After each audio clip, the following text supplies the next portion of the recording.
નમસ્તે વિદ્યાર્થી મિત્રો, હાર્દિક સર એકેડમીની યુટ્યુબ ચેનલમાં આપ સૌનું ખૂબ સ્વાગત છે. આજનો જે વિડીયો છે એમાં આપણે ચર્ચા કરશું 26મી જૂનના તમામ અગત્યના કરંટ અફેર વિશે. વિડીયો શરૂ કરું એ પહેલા આપણી વિડીયોની પીડીએફ મેળવવી હોય તો આપણી એન્ડ્રોઈડ એપ્લિકેશનમાંથી મેળવી શકો છો. લેક્ચરની પીડીએફ મળી જશે. જૂના જે યુટ્યુબમાં અવેલેબલ નથી બધા જ કરંટ અફેર આપણે રેગ્યુલર એપ્લિકેશનમાં સ્ટડી કરાવીએ છીએ. તો આ નંબર ઉપર વોટ્સએપ મેસેજ કરશો તો પણ લિંક મળશે, ડિસ્ક્રિપ્શનમાં પણ છે. બાકી ડાયરેક્ટલી પ્લે સ્ટોરમાં હાર્દિક સર એકેડમી લખીને પણ સર્ચ કરી શકાય છે. ક્લિયર? શરૂ કરીએ આજનો વિડીયો 26મી જૂનના કરંટ અફેર. સૌથી પહેલો ક્વેશ્ચન, હાલમાં જ કયા દેશ દ્વારા નિયો નામની બ્રેન કમ્પ્યુટર ચિપ છે એને કોમર્શિયલ મંજૂરી આપવામાં આવી છે? હાલમાં જ નિયો નામની એક બ્રેન કમ્પ્યુટર ચિપ છે, ઓકે, એને હાલમાં જ મંજૂરી આપવામાં આવી છે અને આ મંજૂરી આપી છે ચીન. ઇલોન મસ્કની એક ચિપ છે આવી જ બ્રેન ચિપ, ઓકે, તો એને પણ આ ટક્કર આપશે. તો હાલમાં જ આ ચીન દ્વારા નિયો નામની બ્રેન કમ્પ્યુટર ચિપ છે એને કોમર્શિયલ મંજૂરી અપાઈ ગઈ છે.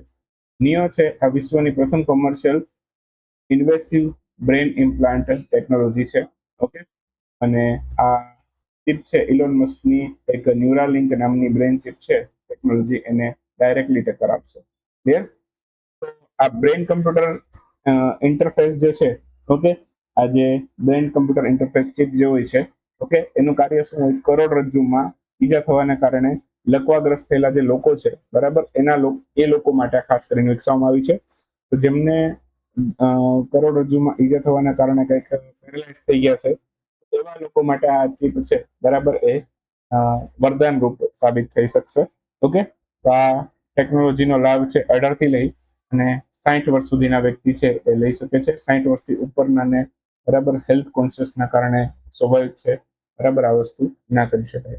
અને 18 વર્ષથી નીચેના બાળકોની કેટેગરીમાં આવે તો એમના માટે પણ એ નથી. બાકી થોડુંક ચીનની વાત આવી છે, એકાદી નદીની વાત કરીએ તો યાંગતીસી નદી છે, ઓકે, ચીનની એશિયાની સૌથી લાંબી નદી ગણાય છે. સંઘાઈ છે આ નદીના કિનારે છે, ચીનની અંદર જ આવેલું છે સંઘાઈ, બરાબર. પછી હાંગ ઓ જે યલો રિવરના નામથી ઓળખાય છે, તો એને ચીનનો શોક તરીકે ઓળખવામાં આવે છે. આ નદીને આમુર નદી છે એ રશિયા અને ચીન આ બંને વચ્ચે કુદરતી આંતરરાષ્ટ્રીય સરહદ બનાવે છે.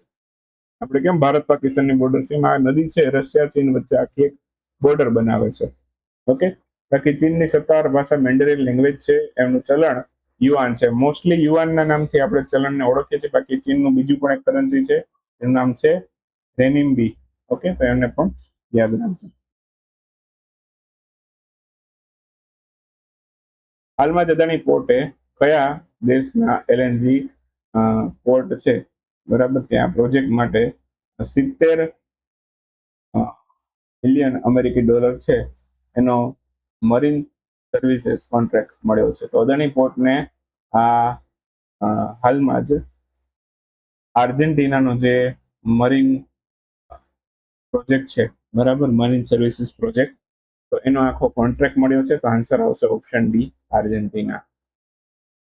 તો હાલમાં જ અદાણી પોર્ટને આર્જેન્ટિનાના એલએનજી એક્સપોર્ટ પ્રોજેક્ટ જે છે, ઓકે, એનો 70 મિલિયન અમેરિકી ડોલરનો મરીન સર્વિસીસ કોન્ટ્રાક્ટ મળેલો છે, ઓકે. આ એલએનજી નું પૂરું નામ થાય લિક્વિફાઈડ નેચરલ ગેસ. આ સાયન્સ માટે પણ અગત્યનું જીકે થઈ ગયું, બરાબર. બાકી આર્જેન્ટિનામાંથી ભારતમાં એલએનજી છે એની આયાત વધારે સરળ થશે, કેમ કે અત્યારે જે આપણે પ્રોબ્લેમ છે સ્ટેટ ઓફ હોર્મુઝ, ઓકે, તો એને ઓવરકમ કરવા માટે આપણે આર્જેન્ટિનામાંથી સરળતાથી આપણે એલએનજી આયાત કરી શકશું, ઓકે.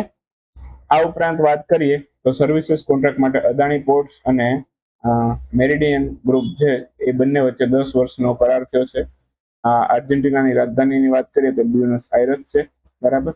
બાકી પેટાગોનિયા રણ, ઓકે, આર્જેન્ટિનાના દક્ષિણ ભાગમાં આવેલું છે. વિશ્વના સૌથી મોટા ઠંડા રણમાંથી એક છે, બરાબર. એન્ડીઝ પર્વતવાળા આ વિશ્વની સૌથી લાંબી પર્વતમાળા છે, ઓકે, અને એન્ડીઝ પર્વતમાળા ઉપરનું સૌથી મોટું શિખર જે છે, બરાબર, એ માઉન્ટ એકાન્ગુઆ છે, એ પણ આર્જેન્ટિનાની અંદર આવેલું છે, ઓકે. અને વિશ્વનો સૌથી ઊંચો સક્રિય જ્વાળામુખી, બરાબર, આર્જેન્ટિના અને ચીલીની સરહદ પર આવેલો છે, એને ઓજોસ ડેલ સેલાડો કહેવાય છે. તો એ પણ ત્યાં વિશ્વનો સૌથી ઊંચો સક્રિય જ્વાળામુખી છે, પણ આર્જેન્ટિના અને ચીલીની સરહદમાં આવેલો છે. વિશ્વ નેત્રદાન દિવસ કઈ તારીખે ઉજવાયેલો છે? 10 જૂને વિશ્વ નેત્રદાન દિવસ ઉજવાયેલો છે, તો આન્સર આવશે 10 જૂન. હાલમાં જ આ વિશ્વ નેત્રદાન દિવસની ઉજવણી છે બરાબર 10 જૂનના રોજ કરવામાં આવી છે. અને બાકી એમની થીમની વાત કરીએ તો આંખો દાન કરો, દ્રષ્ટિને ભેટ આપો અને જીવન બદલો, આ એની થીમ રાખવામાં આવી છે આ વખત માટે 2026 માટે બરાબર. બાકી નેત્રદાન દરમિયાન આખી આંખ નહીં પરંતુ માત્ર શું લેવામાં આવે? આંખની કોર્નિયા, એનું દાન લેવામાં આવતું હોય છે, એ પણ યાદ રાખજો. ઘણાને એવું કે આખી આંખ દાન કરે, પણ એકચ્યુઅલમાં નેત્રદાનની અંદર આંખની કોર્નિયાનું દાન થતું હોય છે. ક્લિયર? આ વસ્તુ પણ યાદ રાખજો. બાકી માનવ આંખ છે બરાબર, એમાં કુદરતી બહિર્ગોળ લેન્સ હોય. ઓકે, કુદરતી રીતે આવેલો એક બહિર્ગોળ લેન્સ હોય જે આંખના પ્રવેશતા કિરણો છે એનું વાસ્તવિક અને ઉલટું પ્રતિબિંબ રેટિના એટલે કે નેત્રપટલ છે એના ઉપર બને છે. યલો સ્પોટ પર વસ્તુનું સૌથી સ્પષ્ટ પ્રતિબિંબ બને છે. આંખની રચનાના અભ્યાસ જે છે એના રોગોના અભ્યાસ એને શું કહેવાય? તો કે ઓપ્થેમોલોજી. આ રિઝનિંગમાં પણ ઉપયોગી બરાબર. અને તમારા જે પેલી હોય છે ને પેલી એને બરાબર ઇંગ્લિશની દ્રષ્ટિએ પણ ઉપયોગી કે ભાઈ ફલાણા અભ્યાસને શું કહેવાય બરાબર, તો એમાં પણ આવી જાય. સોરી, ઇંગ્લિશ તો નહીં પણ સાયન્સનું જીકે બરાબર, તો એની અંદર પણ આ આવી જાય બરાબર. ઓપ્થેમોલોજી એની અંદર પણ આવી જાય કે આંખના અભ્યાસને ઓપ્થેમોલોજી કહેવાય. ક્લિયર? આ ઉપરાંત વાત કરીએ તો ગુરુદ્રષ્ટિની ખામી કોને કહેવાય? તો કે દૂરની વસ્તુ સ્પષ્ટ દેખાય, નજીકની વસ્તુ સ્પષ્ટ ના દેખાતી હોય તો એને ગુરુદ્રષ્ટિની ખામી કહેવાય. આના નિવારણ માટે કયો લેન્સ છો? તો કે બહિર્ગોળ. લઘુ દ્રષ્ટિની ખામી કોને કહેવાય? તો કે નજીકની વસ્તુઓ છે બરાબર એ સ્પષ્ટ દેખાય પણ દૂરની વસ્તુ અસ્પષ્ટ દેખાય, જે મોટા ભાગનાને હોય બરાબર. અને ગુરુ દ્રષ્ટિ મોટી ઉંમરે આવે અને લઘુ દ્રષ્ટિ છે નાની ઉંમરથી લઈને મોટી ઉંમર સુધીમાં ગમે ત્યારે આવી શકે, માયોપિયા કહેવાય. તો આ જે છે એ અંતર્ગોળ લેન્સથી યોગ્ય લંબાઈનો ફોકલ લેન્સ વાળો અંતર્ગોળ લેન્સ લ્યો તો એનાથી નિવારી શકાય. જે આંખના નંબર અત્યારે આપણે બધાને હોય બધા મોસ્ટલી માયોપિયામાં જ આવે. ક્લિયર? એના પછી નેક્સ્ટ ક્વેશ્ચન છે, લેન્ડ પોર્ટ મેનેજમેન્ટ સિસ્ટમનું લોન્ચિંગ કયા સ્થળેથી કરવામાં આવેલું છે? હાલમાં જ લેન્ડ પોર્ટ મેનેજમેન્ટ સિસ્ટમનું લોન્ચિંગ છે બરાબર, એ નવી દિલ્હી ખાતેથી કરવામાં આવેલું છે. આન્સર આવશે નવી દિલ્હી. LPMS કહેવાય, લેન્ડ પોર્ટ મેનેજમેન્ટ સિસ્ટમ, નવી દિલ્હી ખાતે લોન્ચ કરી છે. કોણે લોન્ચ કરી? અમિત શાહે લોન્ચ કરી છે. ઓકે, વિજ્ઞાન ભવન નવી દિલ્હી ખાતેથી. ઓકે, આ LPMS નો મુખ્ય હેતુ શું તો કે તમામ કામગીરી પેપરલેસ અને સંપૂર્ણપણે ડિજિટલાઇઝ બનાવી બરાબર. હાલમાં કુલ 15 લેન્ડ પોર્ટ પર કાર્યરત છે બરાબર. Land port authority of India, okay, એમની સ્થાપના land port authority of India act 2010 હેઠળ 2012માં કરવામાં આવેલી છે. ઓકે, અને ગૃહ મંત્રાલય હેઠળ એ કાર્યરત છે. ઓકે, ભારતનું પ્રથમ ઇન્ટિગ્રેટેડ ચેકપોસ્ટની વાત કરીએ અથવા તો લેન્ડ પોસ્ટની, તો એ 2012માં ભારત બાંગ્લાદેશ સરહદ પર અગરતલા ખાતે શરૂ કરવામાં આવેલું છે. બાકી ભારત સરકાર નેપાળ, ભૂટાન, બાંગ્લાદેશ, મ્યાનમાર જેવા પાડોશી દેશો સાથે વેપાર વધારવા માટે ઇન્ટિગ્રેટેડ ચેકપોસ્ટ છે એની સંખ્યા સતત વધારી રહી છે. ક્લિયર? આ બધું યાદ રાખજો. બહુ જ અગત્યનો ક્વેશ્ચન, ભાઈ મોદી સતત કેટલા દિવસ સુધી પ્રધાનમંત્રી તરીકે શાસન કરી ભારતના સૌથી લાંબા સતત વડાપ્રધાનનો કાર્યકાળ નો રેકોર્ડ છે એમણે નોંધાવેલો છે? સતત એમણે લગભગ વાત કરીએ તો 4399 દિવસ બરાબર. અત્યારે દિવસોની સંખ્યા વધી ગઈ હશે પણ એમણે જ્યારે આ રેકોર્ડ નોંધાવે ત્યારે 4399 દિવસ છે બરાબર એમણે વડાપ્રધાન તરીકે કાર્ય કર્યું, પીએમ તરીકે કાર્ય કર્યું. સૌથી લાંબો સમય સુધી એ વડાપ્રધાન તરીકે કાર્ય કરનાર વડાપ્રધાન બન્યા. ઓકે, અને એમની વાત કરીએ તો એમને કોનો રેકોર્ડ તોડ્યો? તો કે જવાહરલાલ નહેરુ અત્યાર સુધી સૌથી લાંબો સમય સુધી બરાબર, સૌથી વધારે સમય સુધી રહેનાર વડાપ્રધાન હતા બરાબર. એમનો રેકોર્ડ પાછળ તોડી બરાબર હવે એ સૌથી વધુ સમય સુધી શાસન કરનારા વડાપ્રધાનમાં હવે વડાપ્રધાન નરેન્દ્રભાઈ મોદીનું નામ છે. 26મી મે 2014ના રોજ એમણે વડાપ્રધાન તરીકે શપથ ગ્રહણ કર્યા હતા. ત્યારબાદ બીજી ટર્મ છે બરાબર એ 30 મે 2019ના રોજ એમણે વડાપ્રધાન તરીકે શપથ ગ્રહણ કર્યા અને હાલમાં ત્રીજી વખત 9 જૂન 2024ના રોજ એમણે ત્રીજી વખત વડાપ્રધાન તરીકે એમણે શપથ ગ્રહણ કર્યા. બાકી જવાહરલાલ નહેરુની વાત કરીએ તો 47 થી 52 દરમિયાન વચગાળાની સરકારના એ વડાપ્રધાન હતા. ઓકે, ત્યારબાદ 52 પ્રથમ લોકસભાની ચૂંટણી થઈ, એ દરમિયાન એ ચૂંટાયેલા વડાપ્રધાન બન્યા. અને શ્રીમતી ઇન્દિરા ગાંધી ભારતના સૌથી પહેલા વડાપ્રધાન છે, એ બધાને ખબર છે. બરાબર, એમની સાથે મળી, બરાબર, અને આશરે ટોટલ 14 વર્ષ સુધી એમણે વડાપ્રધાન તરીકે સેવા આપી. બરાબર, તો આવી રીતે એમણે સેવા. પણ અત્યારે બીજી એક વસ્તુ કહું ને, તો આમનો જે જવાહરલાલ નહેરુનો જે સૌથી પહેલો ટર્મ હતો 47 થી લઈને 52 સુધીનો, 1947 થી લઈ અને 52 સુધીનું, એ દરમિયાન કોઈ ચૂંટણી નહોતી. મતલબ કે અહીંયા કોઈ લોકો છે એમણે મત નથી આપેલા. બરાબર, ત્યાં એમની જે મંત્રીમંડળને જે એ સમયે આખી જે એમની કમિટી હતી એમના દ્વારા એ ચૂંટાઈને વડાપ્રધાન તરીકે એમની નિમણૂક થઈ હતી. પણ અહીંયા જે મોદી સરકારની વાત કરીએ છીએ, નરેન્દ્રભાઈ મોદીની, બરાબર, તો એ ચૂંટાઈને વડાપ્રધાન બન્યા છે. અને એવી રીતે આ લગભગ આપણા ભારતની અંદર પહેલા વડાપ્રધાન છે કે એટલો લાંબો સમય સુધી એમણે શાસન કરેલું છે, કે ચૂંટાયેલા વડાપ્રધાન હોય, બરાબર, અને એટલો લાંબો કાર્યકાળ હોય એનો. બરાબર, ચાલો. ભારતીય બંધારણ એનું અનુચ્છેદ નંબર 74 એવું કહે છે કે રાષ્ટ્રપતિની સલાહ અને સહાય આપવા માટે એક મંત્રી પરિષદ રહેશે, જેના વડા કોણ રહેશે? તો કે વડાપ્રધાન. વડાપ્રધાન છે એમની નિમણૂક કોણ કરશે? રાષ્ટ્રપતિ કરશે. કયા અનુચ્છેદ પ્રમાણે? અનુચ્છેદ નંબર 75 પ્રમાણે. ઓકે, અને અન્ય મંત્રીઓની નિમણૂક છે, બરાબર, એ વડાપ્રધાનની સલાહથી રાષ્ટ્રપતિ કરશે. ઓકે, અહીંયા હું તમારું છે સાથે સાથે બંધારણના પણ અમુક ટોપિક રિવાઇઝ કરાવું છું. તમારી સીસી ની અંદર છે થોડું ઘણું મારો ટાર્ગેટ એવો છે કે 2-5 પ્રશ્નો જીકે ના પણ કવર થઈ જાય. કરંટ અફેર તો છે જ આપણે 30 માર્કની અંદર, પણ એની સાથે જીકે પણ એ લોકોએ રાખ્યું છે. તો મારો ટાર્ગેટ એવો છે કે થોડા ઘણા જીકે ના ક્વેશ્ચન પણ આમાંથી કવર થઈ જાય, અને ડેઈલી આપણે અભ્યાસ કરીએ એ પ્રમાણે ધીમે ધીમે થોડું ઘણું બંધારણ લેતા જઈએ, ક્યાંક હિસ્ટ્રીના ટોપિક આવે તો હિસ્ટ્રી લેતા જઈએ. આવી રીતે આપણે આવનારા દિવસોમાં સ્ટડી કરીએ, બરાબર, જેથી આપણને કોઈ પણ પ્રકાર તકલીફ ના પડે. ક્લિયર? બાકી ભારતના વાસ્તવિક વડા કહીએ તો એ વડાપ્રધાન હોય છે, અને બંધારણીય વડા કહીએ તો કોણ હોય છે? રાષ્ટ્રપતિ હોય છે. ક્લિયર? અને જો એક વસ્તુ યાદ રાખજો, આવા ક્વેશ્ચન છે સીસી ની અંદર વધારે જોવા મળશે. જ્યારે પણ વડાપ્રધાન છે, ઓકે, એમની વાત કરીએ તો વડાપ્રધાનના કાર્યકાળની વાત કરીએ તો કોઈ કાર્યકાળનો નિશ્ચિત ઉલ્લેખ નથી. હા, લોકસભાના કાર્યકાળનો ઉલ્લેખ છે કે 5 વર્ષનો એમનો કાર્યકાળ હોય. જ્યાં સુધી લોકસભામાં એમની બહુમતી હોય, ઓકે, એમનો વિશ્વાસ જળવાઈ રહે, ત્યાં સુધી પોતાના પદ ઉપર વડાપ્રધાન તરીકે કાર્ય કરી શકે છે. હવે બહુમતી જતી રહે, બરાબર, સ્વાભાવિક છે, તો એવા ગાળાની અંદર છે, બરાબર, એ વડાપ્રધાનનો કાર્યકાળ 5 વર્ષ પહેલા પણ પૂરો થઈ શકે, અને એવું પાસ્ટમાં બનેલું પણ છે. ભારતમાં મેટા અને રિલાયન્સ એમણે કયા સ્થળે સંયુક્ત રીતે ભારતનું પ્રથમ એઆઈ સક્ષમ ડેટા સેન્ટર સ્થાપવાની જાહેરાત કરી છે? તો આ સ્થાપવામાં આવશે ગુજરાતના જામનગરમાં. રિલાયન્સની વાત આવે એટલે જામનગરમાં જ સ્થાપવાનું છે. તો મેટા રિલાયન્સ ઇન્ડસ્ટ્રી સાથે સંયુક્ત રીતે ભારતનું પ્રથમ એઆઈ સક્ષમ ડેટા સેન્ટર ગુજરાતના જામનગરમાં સ્થાપશે. ટોટલ આની પ્રારંભિક ક્ષમતા છે, બરાબર, એ કેટલી હશે? તો કે 168 મેગાવોટ નું ડેટા સેન્ટર હશે આખું. ઓકે, અને આ એઆઈ સક્ષમ ડેટા સેન્ટર જે છે, બરાબર, આર્ટિફિશિયલ ઇન્ટેલિજન્સ, બરાબર, એની સાથે સંબંધિત મોટા પ્રમાણમાં ડેટા પ્રોસેસિંગ વધારે ઝડપથી કરી શકશે.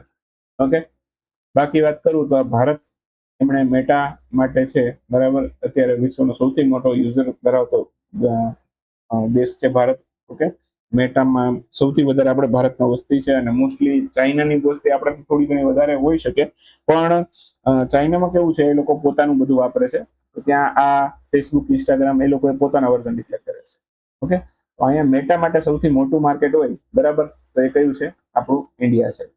ઓકે, તો અહીંયા એ માટે થઈને એને અહીંયા અત્યારે ભારતની અંદર ડેટા સેન્ટર ખોલશે, અને એ માટે રિલાયન્સ સાથે ટાઈપ કર્યું છે અત્યારે.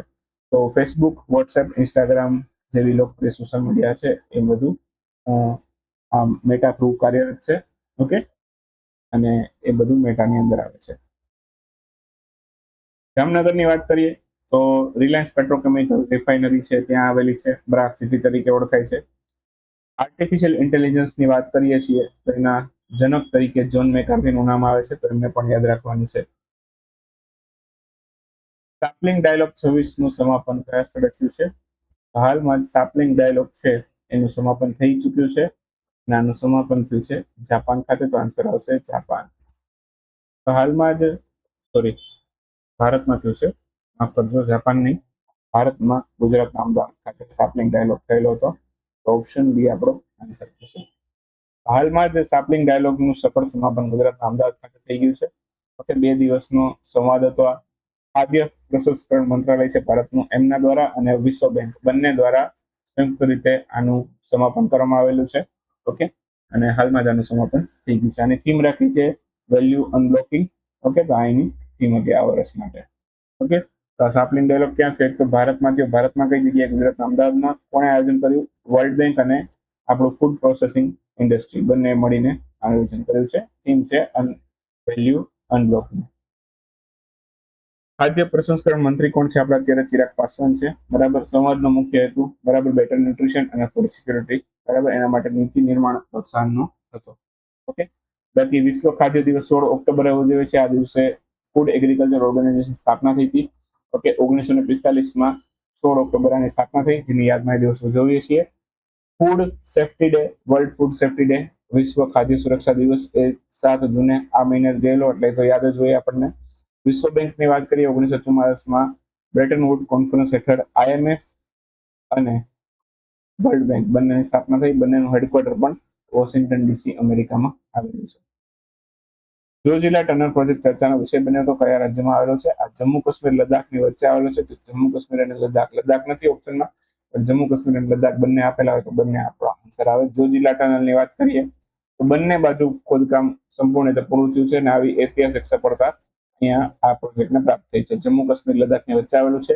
નેશનલ હાઈવે કયો હતો? કે નેશનલ હાઈવે 1 ઉપર બારટાલ થી લઈ અને મીનામાર્ગ વચ્ચે આ બનાવવામાં આવેલી છે. ટોટલ આની લેન્થ કેટલી છે? તો કે 14 કિલોમીટરની આની લેન્થ છે જોજીલા ટનલની. કેટલો ખર્ચો કર્યો? તો કે 6,800 કરોડ રૂપિયાનો ખર્ચ કર્યો છે. બરાબર. ભારતનો સૌથી મોટો માઉન્ટેન ઇન્ફ્રાસ્ટ્રક્ચર પ્રોજેક્ટમાંથી એક ગણાય છે. દરિયાની સપાટીથી આની ઊંચાઈ છે 2,900 થી લઈ અને 3,310 કિલોમીટર સુધીની આની ઊંચાઈ છે. નિર્માણ કોણે કર્યું? NHIDCL. Okay, national highway and infrastructure development corporation limited એમના દ્વારા કરવામાં આવ્યું છે. અને ખાસ કરીને આ NHIDCL નું નિર્માણ છે એ સરહદી પહાડી વિસ્તારોમાં રાષ્ટ્રીય ધોરીમાર્ગ એટલે નેશનલ હાઈવેના નિર્માણ માટે 2014માં સ્થાપના કરવામાં આવેલી હતી. ક્લિયર? ચલો એક વાક્યના ક્વેશ્ચનો ફટાફટ પૂરા કરીએ. તેમાં સૌથી પહેલો ક્વેશ્ચન છે ભારતની સૌથી પહેલી સ્કાય કાસ્ટ સિસ્ટમનું ઉદ્ઘાટન કયા સ્થળે થયું છે? ઇન્દિરા ગાંધી ઇન્ટરનેશનલ એરપોર્ટ નવી દિલ્હી ખાતે થયેલું છે. ઇન્સોલ્વન્સી એન્ડ બેન્કરપ્સી કોડ બરાબર એમના દ્વારા હાલમાં જ મે 2024ના રોજ કેટલા વર્ષ પૂરા થયા? તો કે 10 વર્ષ પૂરા થઈ ચૂક્યા છે. હાલમાં જ રાજ્ય મંત્રી રાજનાથસિંહ છે આપણા, એમણે DRDO એડવાન્સ વેપન સિસ્ટમ કોમ્પ્લેક્સનું ઉદ્ઘાટન ક્યાંથી કર્યું છે? તો હૈદરાબાદ ખાતેથી કર્યું છે. હાલમાં જ કયા દેશના વૈજ્ઞાનિકો દ્વારા હિન્દ મહાસાગરમાં વિશ્વના સૌથી મોટા વેલ કબ્રિસ્તાન શોધ્યું છે? વિશ્વનું સૌથી મોટું વેલ કબ્રિસ્તાન ચીનના વૈજ્ઞાનિકોએ શોધ્યું છે. ભારતની અધ્યક્ષતામાં 13મી બ્રિક્સ અર્બનાઇઝેશન ફોરમનું આયોજન કયા સ્થળે થયું છે? તો આ નવી દિલ્હી ખાતે થયેલું છે. કયા દેશ છે એમણે પોતાના ફૂલ ટાઈમ અંતરિક્ષ હવામાન નિરીક્ષણ ઉપગ્રહ જેનું નામ છે SolarOne ને સક્રિય કર્યો છે? તો SolarOne નામનો સેટેલાઇટ અમેરિકાનો છે. હાલમાં એને સક્રિય કર્યો છે. ભારતનું સર્વશ્રેષ્ઠ કન્ટેનર પોર્ટ તરીકે કયા પોર્ટને જાહેર કરવામાં આવ્યું છે? તો જવાહરલાલ નહેરુ પોર્ટ ભારતનું સૌથી શ્રેષ્ઠ કન્ટેનર પોર્ટ બન્યું છે.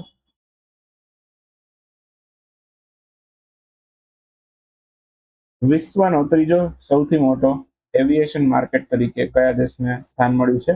તો વિશ્વનો ત્રીજો સૌથી મોટો એવિએશન માર્કેટ તરીકે ભારતને સ્થાન મળ્યું છે.